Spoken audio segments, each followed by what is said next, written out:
नमस्कार, मी सुभाष कोकळे. आपण पाहताय TV6 मराठी न्यूज. पाहूया आजच्या ठळक घडामोडी. बातमी जत तालुक्यातून गोंधळेवाडीतून टाळ मृदंगाच्या गजरात चैत्रवारी पायी दिंडीला उत्साहात प्रारंभ. अबप तुकाराम बाबा महाराज यांचे सहभागी होण्याचे आवाहन. राष्ट्रीय संत गाडगे बाबा यांचे परमशिष्य वैराग्य संपन्न संत बागडे बाबा यांनी सुरू केलेल्या चैत्रवारी पायी दिंडीला बुधवारी जत तालुक्यातील गोंधळेवाडी येथून उत्साहात प्रारंभ झाला आहे.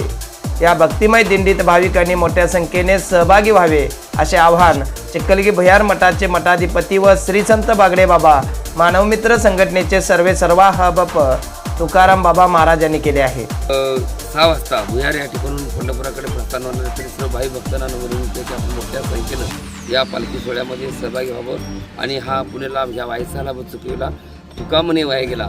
आध्यात्मिक क्षेत्रामध्ये जर बघितलं तर वारकरी संप्रदाय हा एक मोठा संप्रदाय आहे. अंधश्रद्धा नाही तर श्रद्धेवरती चालणारा वारकरी संप्रदाय महाराष्ट्रामध्ये एकच संप्रदाय एवढ्या मोठ्या प्रमाणामध्ये आज अंत त्यामध्ये सक्रिय सहभाग असतात. तर यामध्ये देखील बारी पांडुरंगा केव्हा भेट देशी झालो परदेशी तुझ्या विना उन्हाच्या एवढ्या मोठ्या तडाख्यामध्ये आज हजारो भाविक आमच्यासोबत उद्या सकाळी ठीक 6 वाजता तपोवन देऊनची चिखली भुयार इथून प्रस्थान होणार आहे.